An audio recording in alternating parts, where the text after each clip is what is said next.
Washington football. Woo!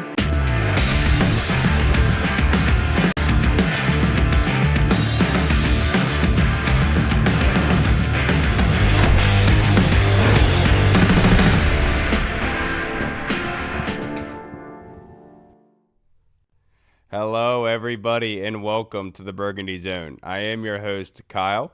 I'll be joined by my co-host here very, very shortly. Here's one popping in now. To join us to talk about this loss from yesterday, 34-27. The title of today's episode is ATLoss for Words. I watched it with an Atlanta fan yesterday, a good friend Mark, and that was not a fun day for yours truly, but to be able to help us kind of break down what happened yesterday is a good friend of this show, Mr. Mitch Tischler. Thank you for joining us on this Monday evening, sir. How are you doing? Be doing a whole lot better if they had won the game, but, you know, it is what it is. Here we are. Yes, and I want to ask you like more so of a broad question in the sense of what went wrong in Atlanta, if there's any of an easy way to be able to answer that. Yeah, I don't think there's a real easy answer, and if I think there was an easy answer, I imagine Joe Witt and Dan Quinn would come up with it. But to me, it's about the defense. I think that the offense put up enough points to win that game, and especially with the backup quarterback, there are a couple plays that Marcus and company left out on the field, and maybe if they hit that first big pass to Luke McCaffrey at the beginning of the game, that would cause the Falcons to play from behind. Penix get a little antsy in the pocket, but it didn't happen, and so you can't play the what if game. But to me, the defense has to get better, and it's been three straight weeks now where very, very similar plays continue to beat this defense. And the tape is out on this Joe Witt defense right now and their lack of ability to cover, certain looks, and teams are exploiting it. And they haven't even started playing good teams yet. The last 2 weeks are teams that are, kind of mediocre, middle of the road, maybe a playoff team for the Falcons. Who knows? But they have a tough stretch coming up, and they better get this thing fixed quick because Justin Herbert can put up a whole lot of yards very quickly. Yeah, definitely agree with that. It's going to be kind of a long-winded question, so bear with me. Wait, and you're asking me long-winded questions? What are we doing over here, Mike? Get him, Mitch. It's one of those days. It's all good. I'm just giving you a hard time. Go ahead. So going back to the Rivera era, we would see in the first quarter or so of the season on defense, there'd be a lot of big plays given up by the defense and the defensive backs, and they were putting on communication, and guys kind of not really playing together yet, and kind of gelling together, but mostly just communication. And then they saw them eventually fix it, and they would still give up big plays here and there, but it wasn't as bad as the first 4 to 6 games of the season. It was like a year and out thing. So I guess my question would be, I think it was Mikey Samerstill kind of referenced communication stuff on the back end, and they got to be better with that. Could just be like a excuse if you want to call it that. But my question basically is, do you think it's a fixable thing as far as if they communicate better, get communication fixed? Or do you think at this point it's a personnel thing because guys are kind of older and, like you said, people have kind of studied this scheme and kind of know the ins and outs and how to beat it? I think the age thing is overplayed a little bit with respect to speed on the field. Particularly the Bobby Wagner wheel route with Bijan Robinson. Number one, even if he had a clean release, I don't know how many linebackers are in the NFL that can run with Bijan, period. So that in and of itself. Secondly, it was a well-designed play, and you want this defense to play better against well-designed plays, but they had the two receivers on the right-hand side. They both ran crossers, creating a lot of traffic in the middle. And the problem is, if Bobby goes underneath the traffic, then Bijan gets out like we saw. If he goes over top of the traffic, then you get Bijan for an easy 8-9 yard gain and first down. And folks are saying the same thing about Bobby not being fast enough. At the end of the day, though, I think your first mistake is comparing this team and this coaching staff to anything that happened in the Rivera years.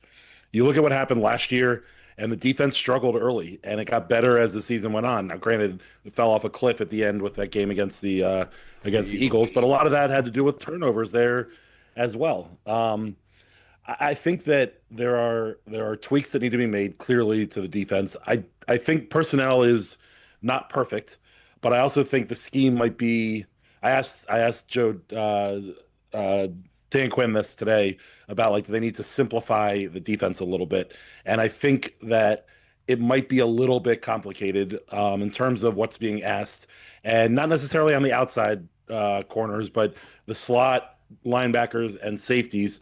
There's a lot of and all NFL defenses do this, so the players need to be able to execute it, but they're clearly not doing that now. They need to maybe dumb it down a little bit so guys can at least be in the right position or at least not give up big plays, make it a 15-yard play instead of a 50-yard play.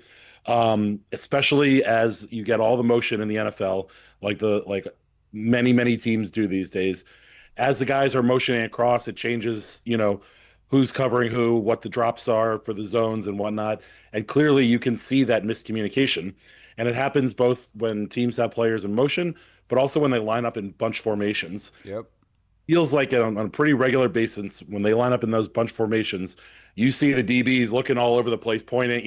You can tell that they're not 100% on where they need to be. So I'm no defensive coordinator. I'm not a coach in the NFL, but to me, and I don't know the way that you necessarily do this in the NFL, but I think you got to dumb down the defense a little bit, make it a little bit, maybe play a little bit more base. Maybe teams know you're playing, cover two, but at least you're not giving up these big plays that are killing you. And even though the Chargers just lost to the Giants, you know how explosive that offense is. You know how easily they can get downfield. They haven't even unlocked Lad McConkey yet, and they're still scoring points. So I think that the Twitter, the social media yelling about age and lack of speed. Certainly there is some to that, but this is something that I think they can scheme around. And then the other last point I'll make about the defense is when Jaden Daniels is right and when this offense is moving the ball, it puts an inordinate amount of pressure on opposing teams' offenses to keep up and score and score and score. And when you get these teams in negative game scripts, it allows you to scheme up some blitzes, get to the quarterback a little bit more, do some riskier things when you know that your offense is going to go back down the field and score. So hopefully, whether it's this week or next week, I would guess it's going to be this week. But if this week or next week when Jaden comes back, you hope that he, no pun intended, hits the field running and they're able to get this offense back on track and moving the ball. Yeah, obviously the game plan for Atlanta moving forward is going to be to get up early, given that their defense is number one in the NFL in passing yards allowed, and Washington only had 147 on Sunday overall, which kind of goes into the fact of you needed the running game to get going, and being down 10 points early and struggling to get that back really put you in a bad spot. But you kind of spoke on Jaden Daniels. Some of the returning guys like Sam Cosmi could be activated here soon. Have you heard anything? If not, what is your inkling into getting guys like John Bates, Noah Brown, Terry, Jaden, a long menu of players? I don't know. I think Jaden is the only one that I would think or expect to be back this week. And again, if not this week, maybe next week. The rest of the guys, I'm not sure about. I mean, Cosme is getting closer, but they haven't activated him yet. Maybe they'll do that tomorrow on a Tuesday, which is pretty typical NFL timeline. But we're not that far removed from a pretty major knee injury. I don't know that he's going to be back in whatever it is. Actually, it'll be almost 9 months to the day. When that happens, so it'll be a little bit of time. To me, I think the real problem is at the wide receiver position. I said it last week, particularly after watching this week. Chris Moore doesn't give you a whole lot. By keeping Terry and Noah Brown both injured but not on IR, you don't have an open roster spot for these guys. And you look at the receiving room, and it's really Debo, Jalen Lane, and Luke McCaffrey. And I don't know. You're not picking up somebody off the street that's going to help you tomorrow, but Michael Gallup was in camp. KJ Osborne was in camp. I'm not saying that either of those guys are game changers, but they're reliable NFL receivers that can help you. They can step off the street and help you pretty quickly. So I'd be surprised if there's not some sort of move at receiver this week. And the Terry injury is still very much up in the air. We've heard everything from sports hernia to hip flexor or hip pointer or whatever it may be. So, they're very, very quiet. And, for years, it was great for us fans and media and everyone else. You got all the information right away. You knew right away what everyone's injuries were. This group is acting like a professional NFL group, and they don't give you a whole lot of information on injuries, and it transparently sucks. But at the same time, you don't want to give away any extra info that you don't have to. Yeah, yeah. What a time to be alive, an actual NFL franchise operating like an NFL franchise. Um, Sticking with the offense, I know there's been a lot of hype about Bill going into the season, and obviously fantasy football owners were really hype on Bill because they thought that he was going to be this unearthed gem, which I think he is going to be an other unearthed gem. I think it's just continually kind of unearthing that gem. But are you surprised that I guess Chris Rodriguez and Jerry McNichols have kind of gotten more of the workload over Bill, or do you think that more workload for Bill is coming down the line? I think Bill has a lot to learn in the NFL. He's very good with the ball in his hands. He's debatably very bad without it. And particularly when you talk about a team going down 10 points early, it's tough to have a running back on the field that doesn't do a whole lot in pass pro, can't help you a whole lot there. I don't want to turn this into a Brian Robinson conversation, but I do think it bears mention that, you know, you can hate him for lack of, big plays and massive production, but he was a solid NFL running back that you knew you were going to get, 12 to 15, 16 games out of him. He's going to run for 50, 60 yards a game, 70 yards a game. And on top of that, he was reliable in pass pro. And this was my concern when they traded him or got rid of him, was that you had Austin Eckler, who's continually been injury prone, and I hate that he tore his Achilles. It sucks. But I think you also see the impact of losing him in that he was a super reliable third down blocking back and, did a lot of things in the run game as well. He was, pretty good all around running back.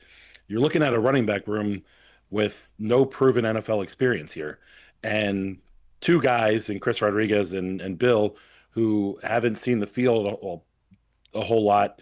Bill, obviously, not at all before the season, but they haven't seen the field a whole lot. You look at C-Rod's, success, if you want to call it, in past seasons, and it was later in the season when teams were run down and he was fresh. And that was something that Brian Robinson was very good at, was, inflicting pain on other teams and running them down and forcing them to, to fight him to get him to the ground and whatnot. I think there's a lot of question marks in the running back room too. There's not much you can do right now. I wouldn't be surprised if we see a Chase Edmonds sighting sometime soon. He's a guy that Cliff Kingsbury knows very well from his time in Arizona, and I say that with with hoping that his knee is all better and he's back in shape and all the things that need to happen after you miss a year of playing, but you're not getting enough out of the running back room right now. And C-Rod definitely had a nice run, and Bill has a couple of nice runs here and there. But playing running back in the NFL is more than about just running the football. You got to be able to play all facets of the game. And right now you have, kind of a group here that they do one or the other well, but none of them really do both well. And so, it's hard to get in a rhythm running the ball when you get to a passing down and you have to change running backs. And that's obviously a signal to other teams when they see the Jeremy McNichols come in. Hey, this is more than likely a passing play. When Bill is in, hey, this is more than likely a running play, and it's a dead giveaway for what your team is trying to do. Now, again, all this running back stuff, and I would say everything on the offensive side of the ball, if Jaden Daniels is back right and playing the type of football that we saw him play last year, it's all, it all can come together and work just fine. But at the moment, you can only talk about what we've seen in the first 4 weeks.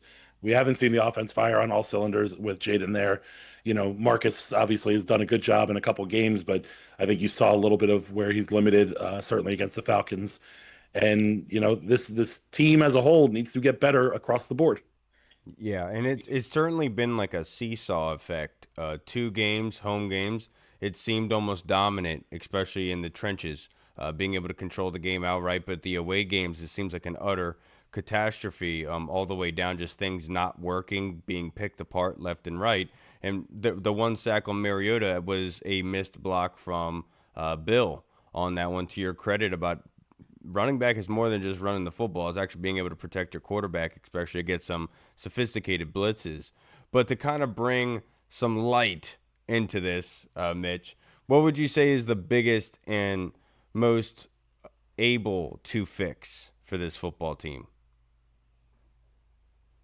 On either side of the ball. Yeah. I honestly, I don't think that there are any easy fixes across the board. Um, Getting Jaden healthy and back on the field is the biggest fix. So whatever, Jaden and Terry both didn't travel to Atlanta, which is, kind of interesting, but I don't think a big deal. You don't want guys with leg injuries or core injuries having to sit on a long airplane ride, stand on the sideline for 6 hours during a football game, then get back on a plane, fly home. I understand why they didn't. But getting those guys back right, I think, is the biggest thing that they can do. I think Sam Cosmi coming back is gonna help this team a whole lot.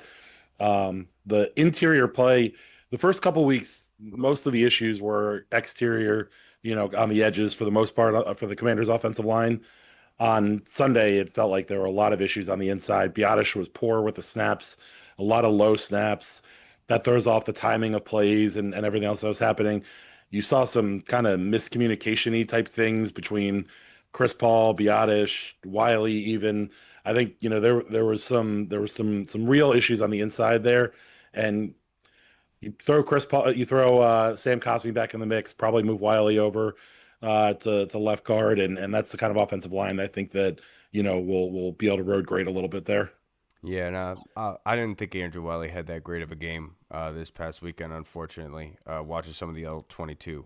But to wrap this up, Mitch, I only have a couple more Let me questions. get one more, All right, all right. because I just Yeah, thought of something. I You got, I got mentioned left. time, boys. I don't have to. You don't have to rush me out of here. Oh, okay, good. Yeah, you mentioned left guard. That made me think about Brandon Coleman, and obviously going back to last year, everyone thought, okay, that's a nice building block for the line. Now you're going to bump him inside of left guard, and he should blossom even more. And it kind of just hasn't worked out that way. I know they cited injuries and not really or like time on grass and stuff like that. Do you see what do you see for his future here? I should say that because I know they put Chris Paul in there. You just talked about maybe when Sam Cosmi comes back, they bump Wiley over to the left side. What do you see for Brandon Coleman's future on this team? I think we've seen under Dan Quinn, they don't challenge players in the media very often. They try to keep that kind of stuff in house, and I think the Cliff Kingsbury comments was kind of the first time that you saw the stick and not the carrot Yep. for Brandon Coleman. And, the injuries are piling up over the course of 2 seasons. And quite frankly, if he's too injured to practice, he's going to be too injured to play. And I think that's kind of where Cliff was going with it. Like, are you hurt or are you injured? And if you're injured, do you need to go on IR or are you just sore? And I'm not saying that I know exactly what they're dealing with there because we get to see very limited pieces of practice. But it was the first time that it felt like a coach was, you know, trying to give the stick to his player and hey, you got to get better. You got to get on the field because quite frankly, I didn't think Brandon Coleman played poorly the first couple of weeks. And in week 3, when they did deactivate him, I think part of that also comes with the John Bates injury because when John Bates is out, then you have to have the extra tackle. You have to have Trent Scott as your kind of blocking tight end, if you will. Mm-hmm. That's 6-0 lineman right there. Allegretti has to be active because he's the only backup center. So that's 7 right there. And then you need your backup swing tackle, which has been George Fant. So I think it was kind of a numbers game with them. I think that when Bates comes back, that maybe they activate him and he's your backup, guard or whatever that's there. But to me, it's not about, the difference between not playing and being inactive is kind of minuscule to me. It's more you read between the lines of what they're saying about him, and they need him to be more physical. They need him to be on the field. They need him to be tougher and do all those different things. You're totally right about that. I think the telling quote was the practice habits and getting your body right, and I think that's what Cliff was alluding to your point. Just seeing are you really good to go or not. But the next question I have, we have a question submitted in our chat here for you, Mitch. Does Mitch's outlook change for the season given the poor play and injuries? Not particularly. I certainly thought that they were going to get out quicker, and I thought that they were gonna, really compete with the Eagles for the NFC East. I do still think this is a playoff team. The only place that my outlook changes is this team was so good at being aggressive at the right times last year, and the coaching staff was so good with clock management and timeouts. And I don't know how or why that regresses from one year to the next, but the clock management has been tough to watch and inconsistent. And that's something that was really great about Dan Quinn last year, was that they were consistently aggressive. And, the players knew what to expect, the fans knew what to expect. Hell, the opposing team knew what to expect. And now you're kind of wishy-washy and up and down. And certainly part of that has to do, with injuries and whatnot. But I do think that, this team is going to continue to get better as the season goes on. This is a big stretch. That's 4 out of 5 weeks they're on the road, and the one week they're not is the Monday nighter against the Bears. And that team's going to come in fired up based on what happened last year. So there's a lot. I mean, I think there's a lot of I think a lot's going to be figured out in the next 2, 3, 4 weeks here. Thank you. And that question was submitted by Santiago Bond. Thank you, brother. I appreciate it. Sorry, Hall. How would you assess Josh Connerly's first quarter of his NFL career? Good question. That was a hell of a gauntlet for him to start the season off with, right? I mean, three elite pass rushers, three of the probably top 10 pass rushers in the NFL. And yeah, he struggled some, but I'll also point out that particularly in the Packers game with Micah, he was left on an island far too often by the coaching staff. And then even when they did send help, Jeremy McNichols really struggled in that game as a chipper, as a back trying to block. You look at the play that Jaden quote unquote got hurt on, or when we first saw him kind of come up grabbing that leg, and you see Connerly set to the inside because he has McNichols on the outside. McNichols tries to chip Parsons, and it's like a fly on a rhino's ass. It just bounces right off and keeps it moving. And then Parsons beats Connerly around the outside and chases Jaden out of the pocket, and whatever happens. But that's one of those plays where Connerly expects that chip is going to not allow Parsons to go to the outside. At the end of the day, it looks really bad because old 72 is running behind Parsons trying to catch back up to him, and fans are like, oh, Josh Connerly stinks and this, that, and the other thing. It's certainly not been great, but I don't think it's been quite as bad as fans thought. To me, it feels like a lot of the mistakes are fixable, but it's also some of the same mistakes that we saw in training camp. I think he plays far too high. He plays with too much waist bend as opposed to knee bend, and I think that affects him. If you look at the line of scrimmage before the ball is snapped, all pro Laramie Tunsil on the other side, same helmet height across the board with Laramie, Chris, Tyler, Andrew.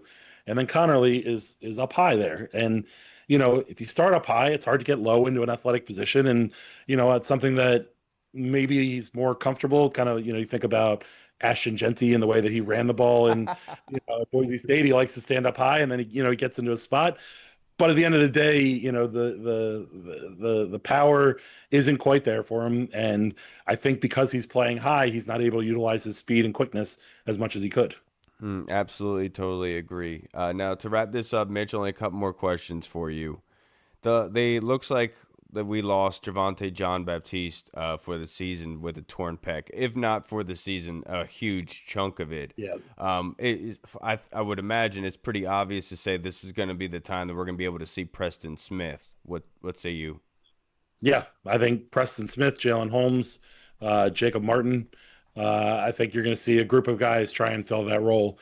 Thank goodness they went and got Preston Smith. I mean, Yeah. You needed a big body after Dietrich Wise got hurt, and Preston can kind of be that guy.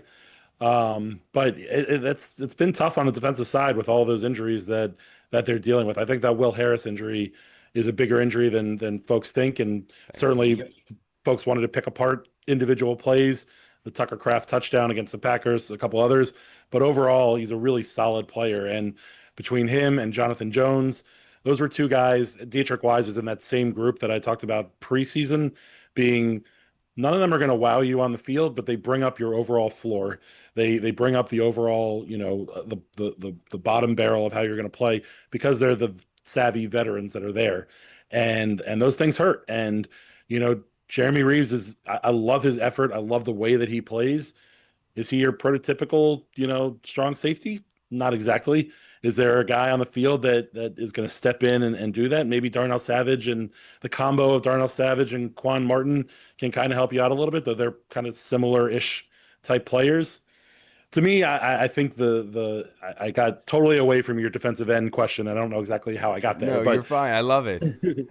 to me, I want to see in two corner sets more of Mikey Sainristil and Trey Amos on the outside, and when you go to the three corner sets, then you can bring in old Marshawn Lattimore. But I think that one of the first questions you asked was about communication, and I think communication is always a fallback word for defenses to use as why things are going wrong. Joe Witt last week, or maybe it was 2 weeks ago, talked about eye discipline. And to me, I thought that was maybe the more important point because, as teams go in motion, the players all have to read it the same way. And clearly that's not happening right now. And there are leaders out there that are pointing guys in the right direction, but it's got to be, it's the whole play fast, don't think, type thing. Mhm. And I think you're seeing a lot of thinking happening in that secondary. And I think a lot of that thinking is why you're seeing a lot of those deep balls going over their heads. Yeah, absolutely. And you got to give credit to Penix, man. He was on it. I mean, he was throwing some dimes yesterday, absolutely. But you would Hey, love Guys to. were wide DF open. When you got 3 to 4 seconds and throwing Yeah. 7-on-7, it's pretty easy. You cut me off. I was going to say he had a lot of time back there, but he absolutely was putting the ball in a fantastic spot. That one incompletion to Darnell Mooney where he's moving to his left, it just puts it right on him and Mooney can't come down with it. And it's just like, my goodness, dude, can you just be off a little bit? But like to your I'll point, get fired up for 1 second. So Dan Quinn and Joe Witt made a name for themselves in Dallas, beating up on young quarterbacks and confusing them. And you had a kid who came in and got benched last week. That stadium was dead at the beginning of the game. Talk radio couldn't stop talking about how much Michael Penix sucks, and you can't have Marcus Mariota come in and beat you, and all these different things. And whether it's game plan or execution, none of that happened. And that is a dude that was ready to throw interceptions. He was ready to hold the ball too long and get sacks. He was ready to be the shitty quarterback. Sorry if you're not cursing on your pod. no, but I it's just okay. did. It's okay. He was ready to be the bad quarterback that he was last week and that he's kind of been so far this season. And they let him off the hook. They let him get big plays early. They let him move the football. They let him get his confidence back. And they never took it away from him. And even the Mikey pick was nice, but like too little, too late. The ball was on the ground 2 different times between the Payne punch out of Bijan and the punt that got kind of kicked around with the Falcons' legs. You got to jump on the football. You got to get these turnovers. You got to get these big plays. And it's great that this D line is getting to the quarterback and ranked in the top 5 or whatever it is. In pressure rates. You got to get the sack numbers up. You got to start hitting the quarterback. You got to start, getting the ball loose. You got to start making those guys feel uncomfortable. And it's not happening, and it's frustrating. One more question for me. You mentioned Mariota, and it seemed like yesterday. I mean, obviously, I'm just watching from the TV angle, like sitting in my couch. But if anyone looked at the all 22, was there times where he could have pulled the ball down and like took it and run? Like, did it seem like he was kind of reluctant to run yesterday? I don't know. Like, again, maybe that's just me only seeing like the TV angle of it. But how was that? Did you notice that yesterday, or? Yeah, we talked about it in our post game pod. Just the need to let Mariota use his legs. When he finally did, he had the 22-yard run. What was awesome about that run, by the way, Jalen Lane is the receiver that's on that side of the ball. As Mariota takes off, Jalen Lane just throws his hand up to make the DB think that the ball's coming to him. So the DB never turns around, and that's why Mariota is able to get 22. It was kind of a heady, really heady play for a rookie. Coach's son, all those different things. Smart kid. Very I didn't think I did. What's that? Very smart kid. He went to Virginia Tech, so. Well, outside of that, I actually was joking with him about Virginia Tech in the locker room the other day. No, don't. It's a bad time for us, Mitch. It's not. Listen, Maryland's 4-0. We stink normally. You guys are good. You stink. I got to jump on it when I can. I know.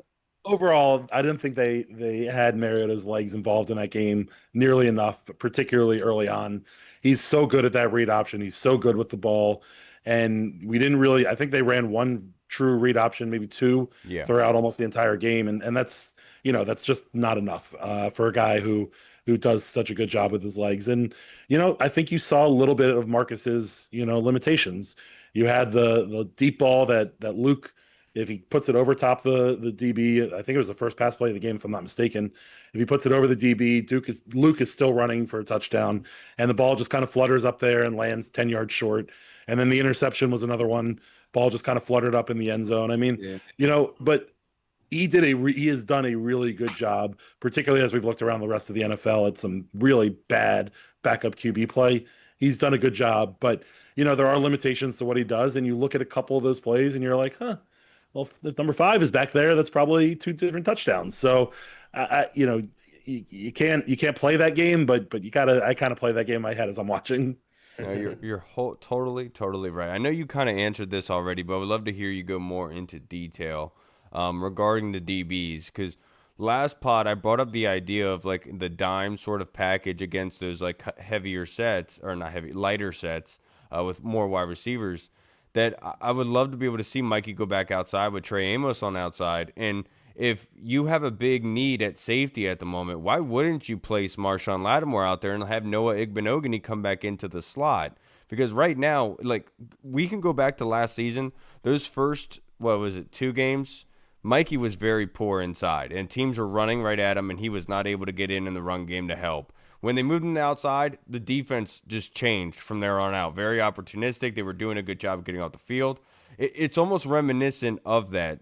What I know you kind of talked about the change you'd make with the 2 outside, but is there anything else that you would do? So this is, I don't want to get really too technical per se, but like when I say simplifying the defense for Joe Witt, one of the things that you look at is, that slot corner, and they're put in conflict too easy based on the Joe Witt rules of his defense. And as players are in motion, and even if it's just a running back starting to the left of the quarterback and moving to the right, that changes what the slot corner's role is. And it's a lot to think about. And listen, Mikey is a brilliant kid. Like he's a really smart guy. But I think that there's a lot going on in the head, and things happen very, very quickly in the NFL. To me, the real issues haven't even been when they spread out the Commanders. It's the bunch sets. It's the stuff around the line of scrimmage when you get kind of the off the line, tight end or wide receiver, whoever it is, bunched in tight. They struggle with that, and I don't know exactly how you fix it, but teams have figured out, how to put these DBs in conflict and have to figure out, where they're supposed to be or what their coverage is. Too often we saw, Amos and Reeves, or Amos and Martin, or Lattimore and Martin, both running to the flat with a wide receiver running deep, or both running deep with somebody in the flat. And so clearly they're not on the same page. Forget the entirety of the defense, just the one side of the field can't they, I'm not saying it's the same side every time, but if you break it up into halves, your safety corner on one side, safety corner on the others, if those 2 guys can't get in concert together, the whole defensive plan has no chance to succeed, right? Because somebody's going to be running wide open there. And I think I take the Bobby Wagner play with Bijan on the wheel almost out, just because that, Bijan's an elite athlete, all those different things. But a lot of those deep balls came from indecisiveness from the DBs and safeties as to where they're supposed to be and what their assignments are. Yeah, I totally agree. I didn't mean like literally empty out, but like the lighter just kind of formations, just like when you need that slot guy on the field. And I thought this would have been a perfect game for Marshawn Lattimore against Kyle Pitts. I know everyone is talking about Bobby Wagner kind of losing his step, which a blind man could see that at this point, being at 35 years old. Let's just be honest about it. But Marshawn also is having trouble keeping up. And you saw him holding on for dear life with Drake London. I've felt this since yesterday, Mitch, that if you get called for a hold as a corner on a wide receiver and then a big play gets put on you at the same time, that's a legitimate problem. Like that's not something that should be happening to a number 1 corner. But that being said, last question we do have for you. This from Andy Rowe on YouTube. What do you think about all the injuries due to not having full contact at practice? The NFLPA and the NFL, negotiate how many practices you're allowed to be in pads. They had their number of padded practices, and they hit in practice. I think training camp was light, but I don't think it was. I don't think the missed tackles are based on what they did or didn't do in training camp. I don't know if I can tell you exactly what the issue is, because that's football 101 is head to the side, shoulder in, wrap, take to the ground. But I think the takeaways from training camp and taking it to what's happening now, I think, are a little overblown. It was definitely a light training camp. I've said it all training camp long. I want to see these guys play in the preseason games. I think that there's a lot to be said about getting the feel for an NFL game and being out on the field. And I hope that as things move forward, that there are some adjustments there. And of course, I say that, and they go out and someone gets injured in a preseason game. And it's why are you guys? It's damned if you do, damned if you don't, catch 22. But I don't think that a lot of these. I think maybe the slow start in games might be related to kind of the light training camp that they had. But to take wholesale faults from training camp and apply it to week 4, I think is not the best comparison. Right, and I'm with you. And in regards to Jeremy Reeves, I know everyone's kind of getting on Jeremy. I would almost equate it to him being like the 6th man on an NBA team, where once he gets the short spurts, he comes off the bench for you really, really well. But if you put him in the starting lineup, you're not going to get that same type of wow kind of plays. And maybe hopefully going forward they can kind of ease that out with Darnell Savage. But I wasn't overly impressed by him. Obviously, short week for that guy, but. The book is out, and they got to adjust quickly. Mitch, I can't thank you enough for joining us, man. It always is a pleasure to be able to talk. I wish it was under happier circumstances, but it seems like the identity of the football team is even farther away now than it was a month ago. Just given with the 4 games that they had, 2 of them being horrible, 2 of them being good, you have no idea what the true identity of the team is at the moment. But Mitch, before you get out of here, would you like to plug your social media handle on your show, sir? I'll tell you this. We'll talk in 3 weeks after they've run off 3 straight here, and we're going to all feel way better about how things are going. I absolutely we'll be all talking Super Bowl again in the next 3 weeks if that happens. Let's talk playoffs first. Let's get the team in. We can't do that. Where this they're basically like a playoff it's either either side of the spectrum. It's either the good or the bad. It's never in the middle. Of course. All right. Thanks, guys. Appreciate you. Mitch. Have a good night, brother. Have a good one. All right, everybody, we just spoke with the man, Mr. Mitch Tischler. Always appreciate Mitch and his time, being able to come on here and talk to us. Hull, it's good to see you. Extra time. We watched the game. I said this when we opened up with Atlanta family, fellow coach at T-Ball, avid hater of Marcus Mariota. He let me know that well and easy before. But it was rough, man. The best part of the day was that they had ribs and he cooked them and they were fantastic. That was the best. But it was just really hard seeing Jeremy lose out on some of those tackles, and every time I'm like, please don't be Jeremy. And come to find out it was. But for you personally, what would you say was like what went wrong yesterday? I just think it was the lack of pass rush. Like too many times you would see that, like we talked about, he would have.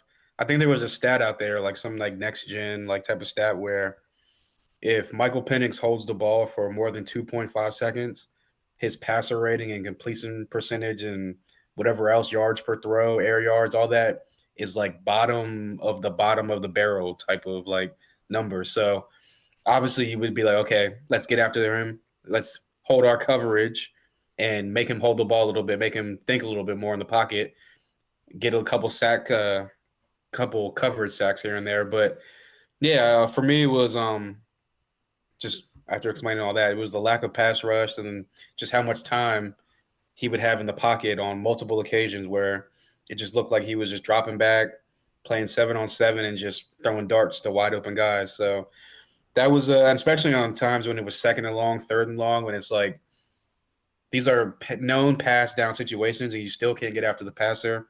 The back end is still not exactly doing their job, which we saw a lot of blown coverages and whatnot. But yeah, it all goes back to the lack of consistent pass rush on a guy that has known to be kind of iffy in the pocket when it gets in his face. So, yeah, that would be my biggest disappointment from yesterday. Yeah, it goes back to my tweet from last year before the Atlanta game. Penix, if you gotta put people hands in his face, man, and he gets a little jumpy, and he fires off a little early, so to speak, like American Pie. So if you're saying if you put your hands on the Penix, it Yeah, starts to get a little jumpy. exactly. And that's what led to that Quan Martin interception last year, if you don't remember. Like, they were at his feet, and he didn't have a place to plant. That ball went high. Quan was able to get it.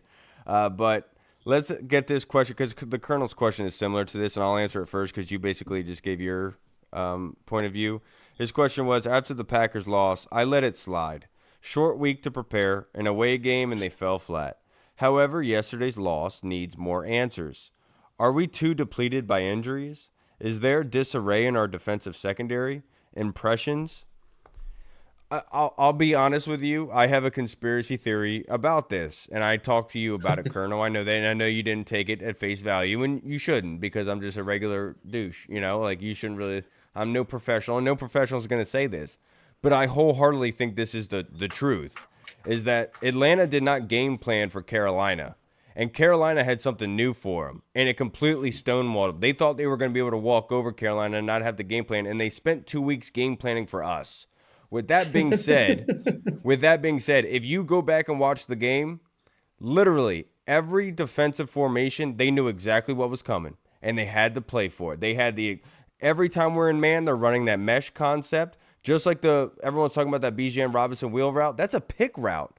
They designed that so Bijan would be. That was a great route by the receiver. By Bijan, like, that was perfect. No, I'm saying great route by Bijan Robinson, but great route by the receiver to, like, just straight up pick Bobby Wagner like that. Right, and Bobby, actually, if he wasn't picked in that play, if he does his technique correctly and goes over top or is able to dip underneath and not lose momentum, he might be able to trip up Bijan before it's a huge run. So, in my personal opinion, they literally had died, because if you go back to Carolina, they couldn't. Everything was flats. They were just hitting flats all day long because they were stonewalled. They had no idea what was coming at them. And I know Mitch had talked about this a little bit by saying, like, we didn't confuse Penix. I think, honestly, we are a little bit too predictable in what we call and what we do. And if you have 2 weeks to prepare for somebody, you can really find out what the hell they're doing. And you know exactly where to go to. They seemed a lot more comfortable against us than they did against Carolina, that they see twice a year. And I honestly believe that was the case. I walked away as soon as that game was over saying nothing was really open for us. We weren't throwing the ball downfield. We able to rip some things off in the run game. But for the most part, it seemed a lot like Green Bay, where Marcus was having to run for his life way too much. They were running the blitzes correctly at us, and we were very struggling hard to be able to move the football. So just like after Green Bay, I'll say the same thing now. I don't think this is going to be the team week in and week out. I do think the injuries are playing a part. I said it on the last pod. Kyle Pitts was a big concern for me on who was going to cover him. And I said it then. I thought it was going to be Marshawn Lattimore. Marshawn Lattimore should have been the guy covering Kyle Pitts, because Trey Amos does match up very well with Drake London, and Mikey Samerstill is a perfect corner for somebody like Darnell Mooney. And then you have Kyle Pitts sitting there, but that's where Marshawn Lattimore. Kyle Pitts doesn't have the overall speed as a speedster like Darnell Mooney, but Marshawn has the size to combat with Kyle Pitts. The injuries are playing a part, but overall, I just think the maneuvering of pieces is what's holding us back a little bit. And I'm not gonna jump on Joe Witt. I don't think it's all Joe Witt's fault. There is some execution on the field that needs to happen. But ultimately, what you're seeing now is teams know what to do in what situation against us, and we need to confuse them a little bit. We need, and I think it goes to Mitch's point about making things easier on guys, because if guys are struggling and picking up things, concepts, and what to do here and there, it's hard for you to confuse the offense, because you're being hesitant to confuse the offense by showing a different formation, showing a different coverage, and then rotating pre-snap. You don't want to confuse more guys, so you kind of limit that movement pre-snap to kind of mess with the quarterback, which is what Carolina was doing, and I don't think that we did all that much of it. But they definitely had us on our heels, man, and I just really hope this is not a thing that's going to go on all season, where it's one game that we play dominant, we dominate the line of scrimmage. But you have to give credit to Atlanta. They have a good offensive line, and the other offensive lines that we've gone against dominated, not the best, but Atlanta certainly does, and it seems like we struggle being able to generate pressure, like you were saying, in a big way against good offensive lines. The front Well, four are not doing it consistently, to your point. yeah, and if you just look at this 3-week sample size from Green Bay, Vegas, even though a lot of the Vegas stuff came like into the third, into the fourth quarter when When we the were already up injuries on them. happened and they Yeah, the actually had injury started to safeties pile playing. up. Yeah. Right, the injury started to pile up, and we were kind of up like by a score or two on them. So they had no choice but to throw the ball over the yard. But if you go back to, like I said, to week 2, week 3, and then now Atlanta, like Mitch talked about, like a lot of people have kind of noticed, I think these offensive coordinators I don't think they're taking like extra weeks to prepare for us. I think they're just looking at the defense saying, okay, what did Green Bay do to beat these guys? Oh, what did Las Vegas do to beat these guys? Oh, just run meshes, just run this concept, run that concept against this defense. And they're just guessing. Because like you said, I think Joe Witt is kind of too Predictable. predictable with what he's running, his schemes, and everything like that. So I think these coordinators are guessing, okay, this point in the field, we got this down in distance. He's going to run this. Okay, we're going to combat that with this concept, and then everything is just working out perfectly. I think it was Mark Bullock said that on one drive in 3 different sequences, he ran a zone concept, they beat it. He ran a man concept, they beat it. They ran a man fire blitz concept, they beat it. It's just like at that point, it's like, all right, I've run 3 different schemes. Y'all just beat it 3 different times. It might be on the scheme, but at that point, players got to take accountability. So And that's my point, is like it seemed yesterday, like literally they knew exactly what we were in at every time. Like in every step of the way, they knew exactly what to call. They had the it's perfect call because for I it. think their coordinators are saying, okay, if we motion a guy across, we can easily read what kind of defense they're running. Okay, bet we're Well, going to run this that's play. any offense. Any offense is going to do. That's But what that's they. my point. Yeah. It's so easy for them to kind of read Joe Witt's predictability that they're like, okay, we can call 2 plays in the huddle. If we motion and they do this, we're running this. If they motion and do this, we're running that. And it's just kind of simple for the offenses right now. No, you're absolutely right, but that also goes into my point of guys not being at the right position that they're supposed to be in, because what's Right. happening is when they do run them, you're still supposed to have some Yeah. Guys shouldn't be some wide open like yeah, that. Yeah. some semblance of good playmaking on that, right? But even that zone play that Brandon from Twitter uploaded, showing that they're in zone coverage, Bijan or somebody's wide open on the outside It's out like there. 5 to 8 yards of Yeah, separation between 2 to 3 players. right. And it's like that's like a perfect zone beater. You got the 2 layers right there sitting there. Why are guys in different But I think positions? he also said that someone quote, it might have been Mark Bullock again. He said that Mikey probably played that wrong. It should be in the flat, covering whoever's out there wide open in the flat, and then that's why there's 2 guys running with someone, Yeah. even though there's still like an 8-yard cushion or something crazy. But yeah, yesterday was not good overall for the No, defense. At it least. was not good, and they definitely did look lost and confused. Andy Rowe, appreciate you. Next question from the Colonel: has Matt Gay bounced back after beginning 3 for 6 across Washington's prior 2 games? He connected on field goals from 43, 52, 41, and 42 yards in Sunday's loss. It was the 5th time in his career that he made at least 5 field goals.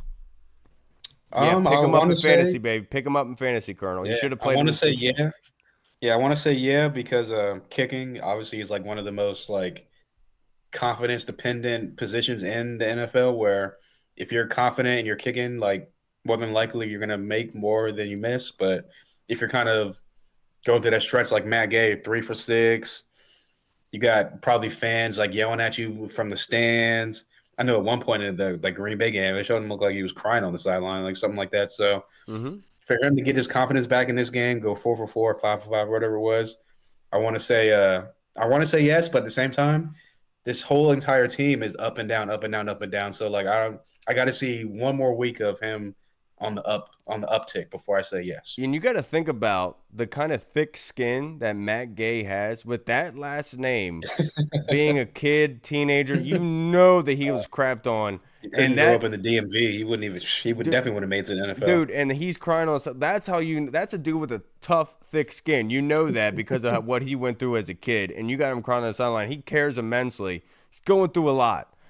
I'm not gonna say he bounced back, because then next game we could be And he'll go 0 for 5. right, and like I'm not gonna put that on Matt Gay. He had a good. He did his Well, I'll job. just blame you if it happens. Did a good So, job. He made his field goals.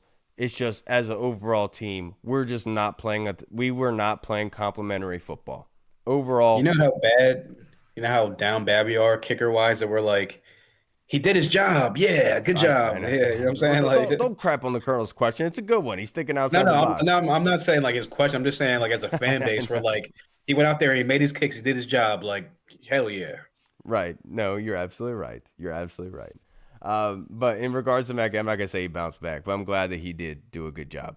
Now I'll answer this next question first from Tim Towner in the Discord. I'm listening to Ryan Fowler's podcast now, and to put it mildly, he is not a huge Marshawn Lattimore fan. That said, who are you least impressed with this year on the D besides Lattimore? Don't make me answer that because I want to say it's Lat. You know, I've been calling bull on Lat for a while.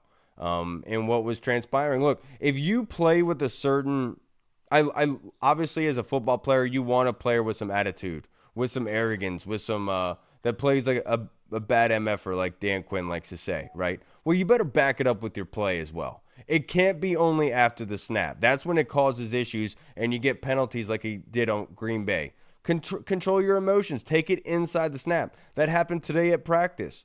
One of our linebackers on scout team was getting bullied by one of our tackles, and then they're jawing a little bit, and he smacks him in the helmet. Get over the sideline. And I went over and talked to him. You do that in between the whistles, not after.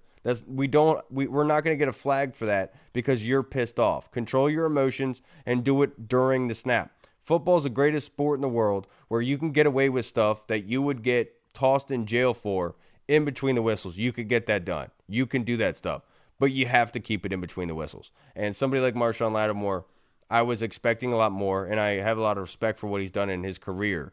What I'm trying to do with Marshawn is I'm trying to put him in a position that goes to his strengths right now. And his strengths are experience, attitude, and tackling. And that's what you need from a safety. That's what I would like to have him playing at. And I know Joe Witt said that he has no qualms about with how Marshawn Lattimore's playing. And all respect to Joe Witt, he's got his guys back. But ultimately, the way this defense plays out on Marshawn Lattimore's behalf is going to fall on Joe Witt. And so I hope that Marshawn backs it up.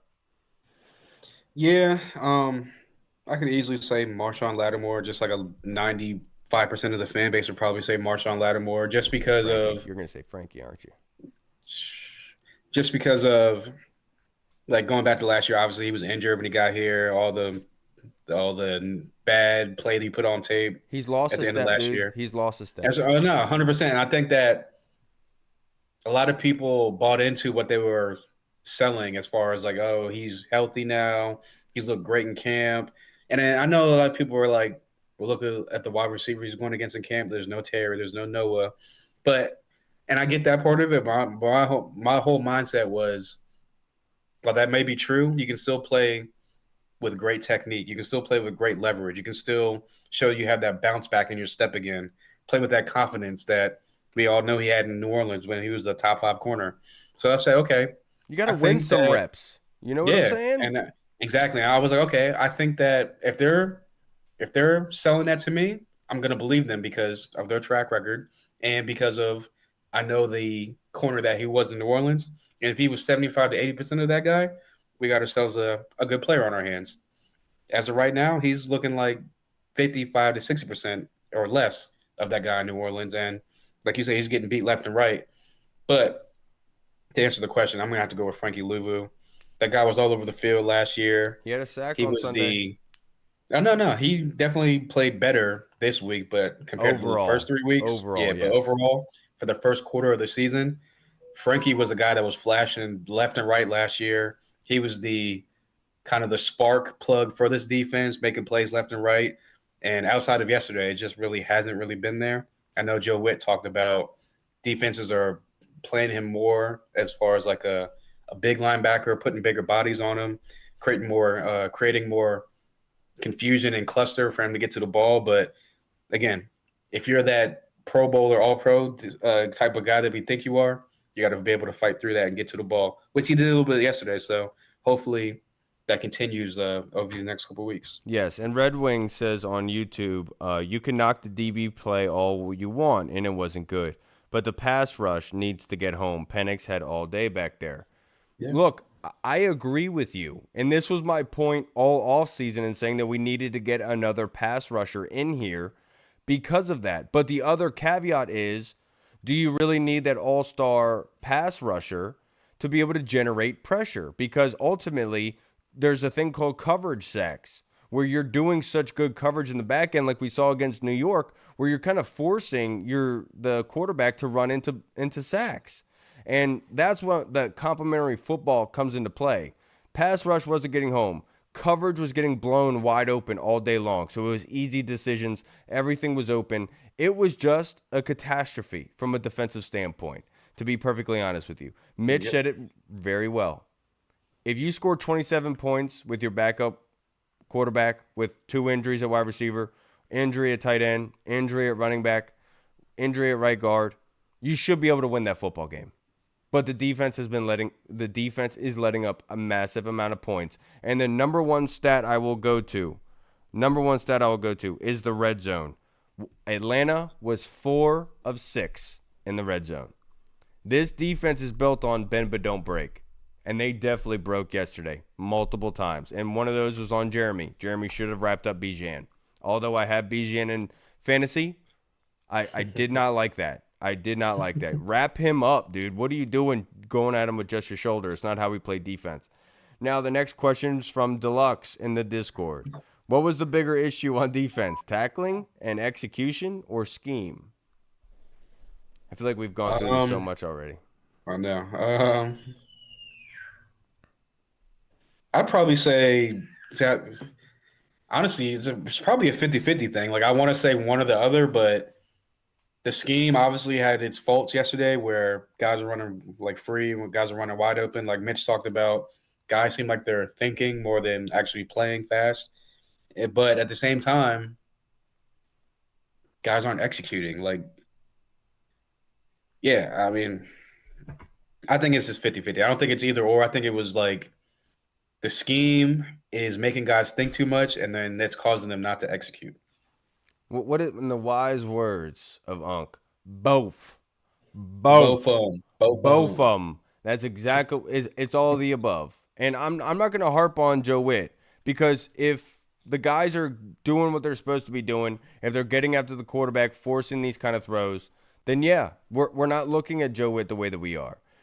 But in the same breath, these guys should be put in a position where they're put to excel and do well at. And it seems like, honestly, at this point, in my personal opinion, I'm no DC.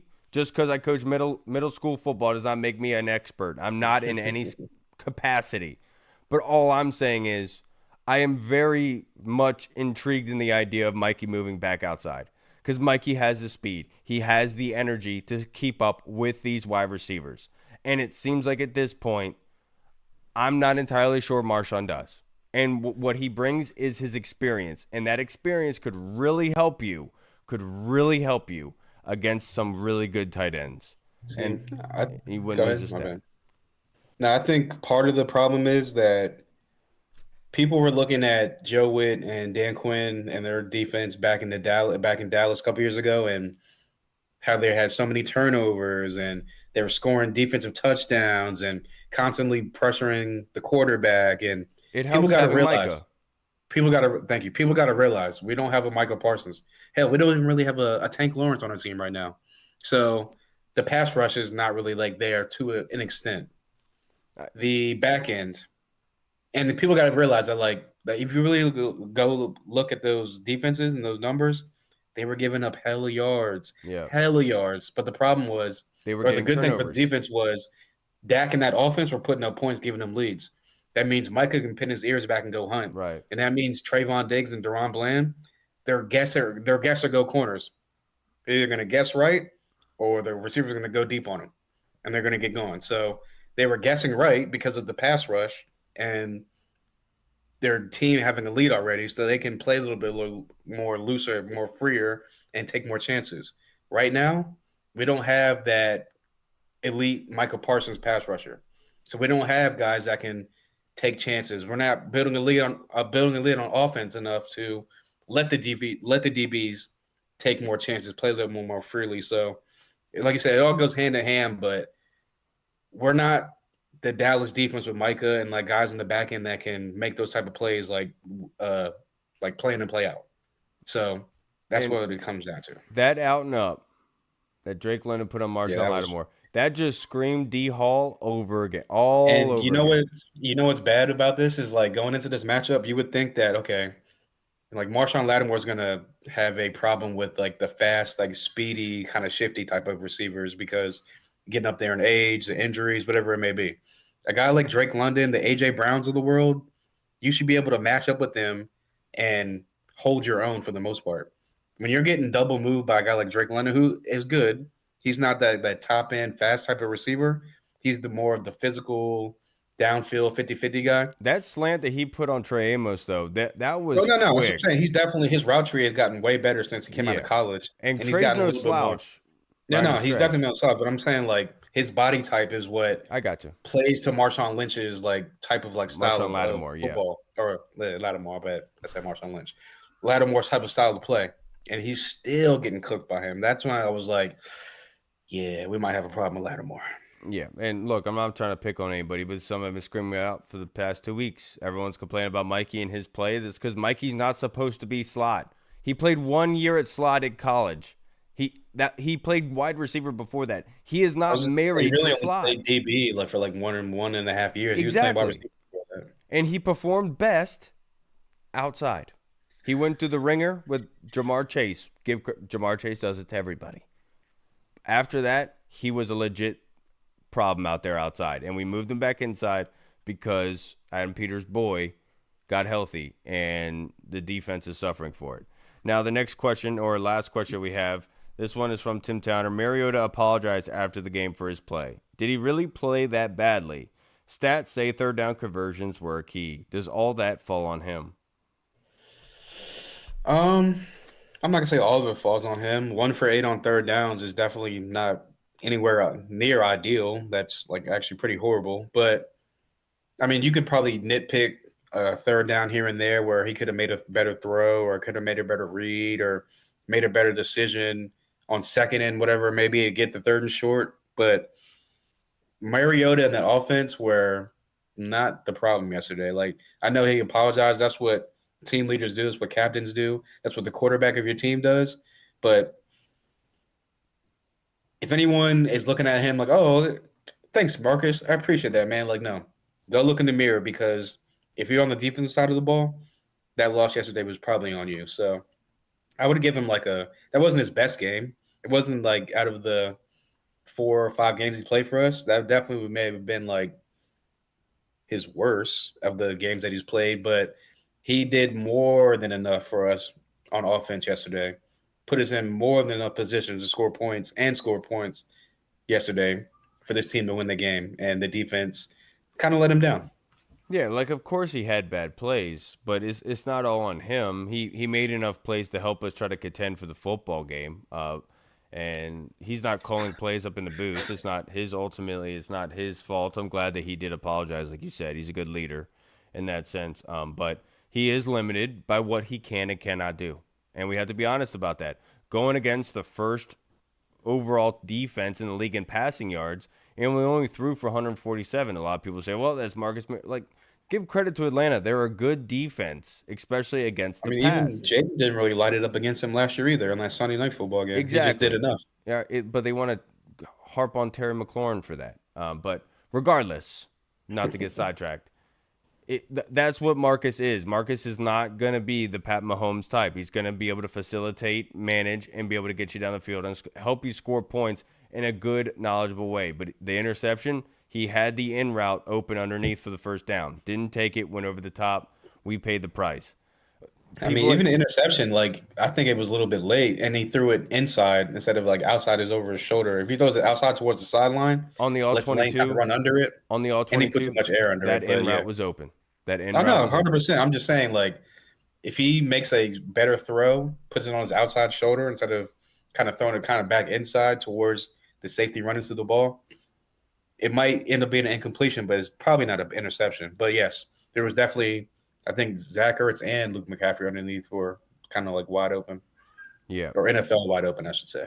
Yes, you're absolutely right. So I'm not going to put that on. It's not on Mariota. That's a whole team issue, in my personal opinion.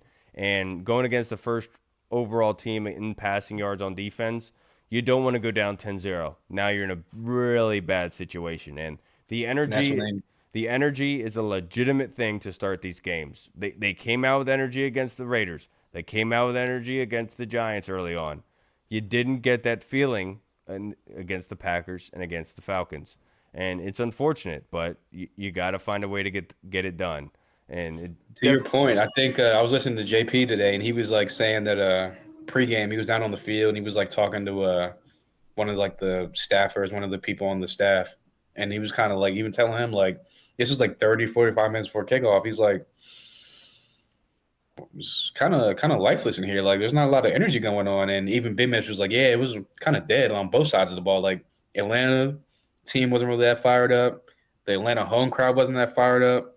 Our team was kind of just like chilling. Like so, to your point, the way they come out at home versus away on the road is like kind of like Jekyll and Hyde. It's weird. Yeah, what needs to happen is Jaden just got that new deal for headphones. I'm not sure if it was Beats by Dre, if it was Sony, whatever the hell it was. We need to hook the whole team up with them so they can play their own music. And hopefully Right. not that crap that you Debo listen. needs to get everyone hyped. Debo, man, they need to have that man mic'd up 24/7. That man's like a ball of energy all the time. I just don't want them listening to that stupid music that you listen to where it's just auto-tuned the whole time. And it's the worst songs I've ever heard in my life. I hear it all the time of like these NFL remixes. It's like, can you please stop? It's a terrible I was gonna song. say that's what they like in the locker room. I mean, Oh my gosh, dude, this generation is just gone by the wayside. What happened to actual good rap songs? Last question, real quick. Is it by Meast? Is it too soon to worry? Are we a worse team than last year, Hall?